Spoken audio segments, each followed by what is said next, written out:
Hi everyone, welcome to Cycle 2. I've really enjoyed reading as you developed a shared understanding of design thinking. Many of you shared that design thinking was a departure from how you personally experienced learning in science. Instead of it being about discovery, inquiry, and collaboration, that design thinking can facilitate, your experiences were more about memorization and repeating what had already been discovered.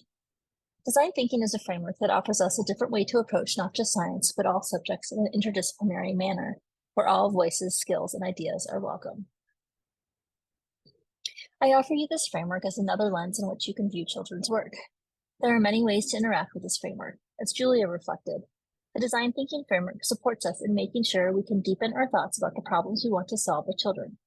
This framework is movable, and it requires people to connect with one another, since critique or feedback is such an important part of the process.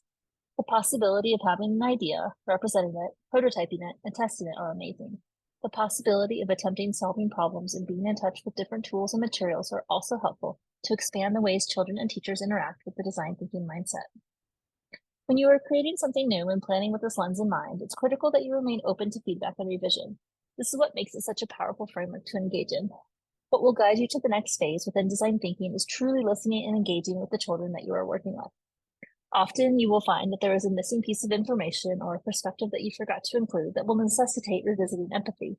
Let's say we're talking about a lesson you just taught, which is always in some form of a prototype, and you learn something new about your students' learning needs. This new information requires you to revise your lesson and go to the empathy phase again to redesign your next lesson with that in mind. Martha reflected on how she views design thinking connecting to how she designs lessons.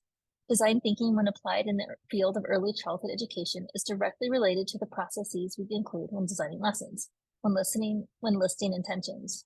We need to observe attentively. We follow the cycle of inquiries. We document children's thinking, their theories and hypotheses. We empathize. We follow our human intuition.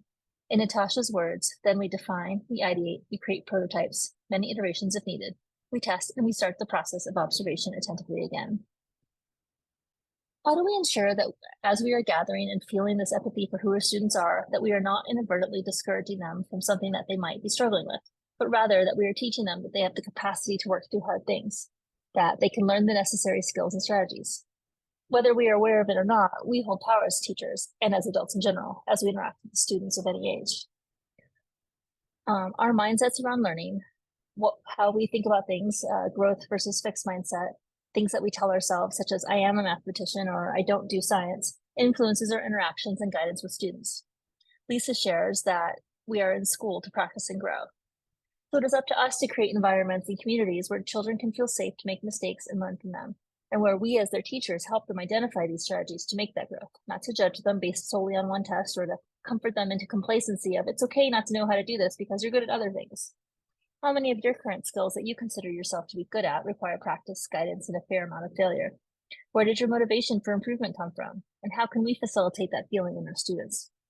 Dana shares her thoughts on the topic. It is important, just as Natasha Jen said, that real designers surround themselves with evidence.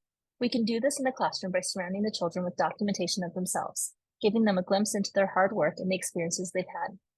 This will support them to connect with themselves, their peers, and be inspired to grow and learn.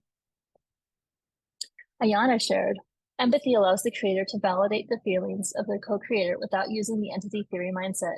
Instead of validating false information rooted in big feelings, the co-creator can challenge the doubt by proposing the productive what-ifs based upon experiences of the past, present, and future. As with most things, empathy is built through relationships. And to have an authentic and trusting relationship, we need to be aware of our own biases and mindsets so that we can enter each interaction with an open mind. It's natural to make assumptions, but we have to be aware of them and then hold a growth mindset for ourselves and others in order to seek out information to gain other perspectives to help us make informed decisions in our teaching practice. Many of you made the connection when engaged in design thinking that there is a product at the end of the experience. And I want to challenge this mindset with a story which has all the elements of design thinking, but no end product. So I'm going to share with you an example of how I implemented design thinking in my classroom through problem-solving student conflict. So this is a picture of two children from my class in the block area, which actually, if you look closely, seems like it has migrated over to the prototyping materials, which is typical of my classroom where things are mixing around. And so when a problem would occur between two children, such as an argument over marble use, instead of jumping to solving the situation for them as the teacher by telling one child to help share the marbles, I learned to slow down and engage in empathy. Yes, I had an idea of what I thought the problem was, but I had to find out from them what had actually happened and what they felt the problem was. So I would approach them and say something like, I see you two are having a problem. Can you talk to me about what happened? So this didn't always go smoothly, and sometimes I would have to scaffold this interaction for them so that they could each share their perspective and the other one listened. And sometimes their answers would surprise me, the problem not necessarily being what I had thought. So once they had shared, I would state the problem as I had heard it to ensure I'd understood correctly so that we could solve for the right problem. So this is the define stage. And in this situation, I might have said, so the problem is that you want to use a marble and your classmate has all of them. So before I would have said, okay, so why don't you go get a timer and you can have the marble when they are done. But now instead, I would lead them instead to the ideate stage and let them come up with a solution. So using this framework, I would say, what ideas do you guys have to solve this problem? So maybe they decide to use the timer, or maybe the child would share their marble right away, or they would go look over at the poster of co-constructed solutions for problem solving. Or sometimes the child who had wanted the marble in the first place would just walk away in the middle of the conversation and go play somewhere else, conflict over. And this last result made me pause. I would wonder, did I really help them problem solve? And the feedback or test stage would help me come up with that answer. So if both children were satisfied with the outcome, then the answer was yes, right? And if not, then we would go back to the ideate stage and say, actually, you know what, so-and-so still needs some support. They still want the marble, or we will come up with some ways. So we go back around into the phases. So this is an example of how I use design thinking used to support social emotional learning, which ultimately can empower students to have agency in solving their own problems. There was no physical product being created, but rather I used it as a lens for which we can view interactions and experience in our work with children.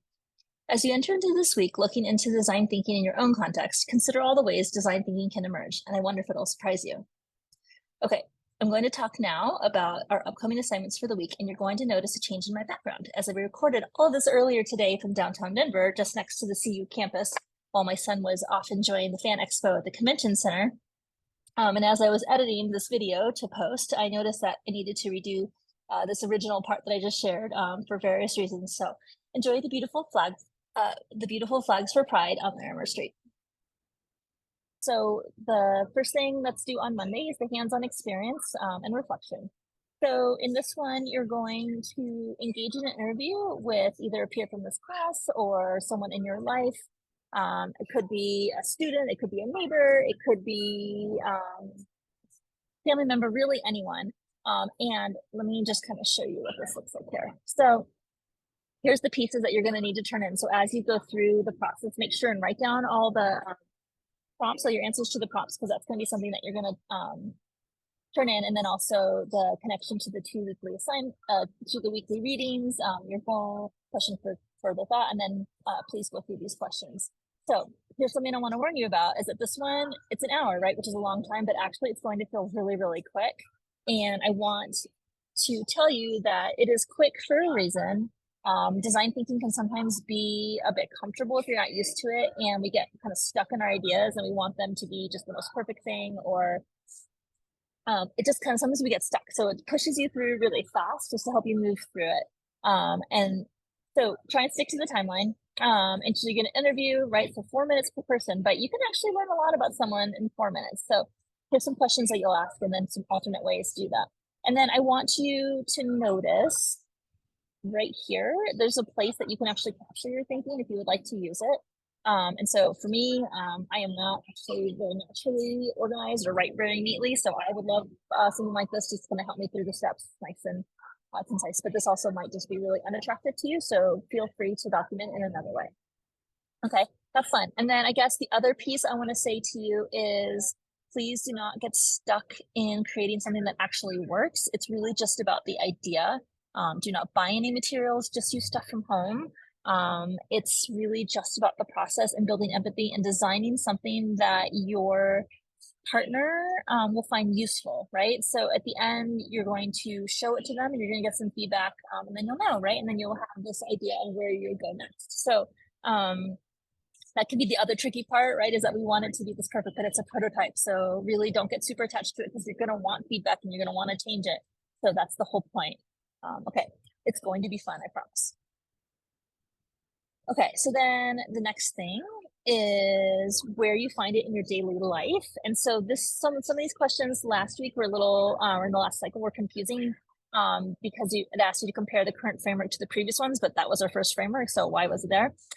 So here's why it's there, is because now I'm going to ask you, once you go through your documentation of finding design thinking in your daily life, compare it to messing about. You started this thinking within your discussion posts.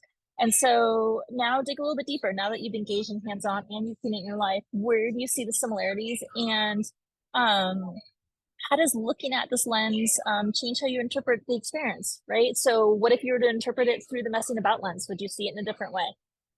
So those are the pieces there. So as always, reach out and if you have any questions, I'm always happy to chat or just, engage through email. So let me know. And if this is a holiday weekend for you, be safe and have fun. And know that I'm looking forward to reading your documentation. Have a great weekend.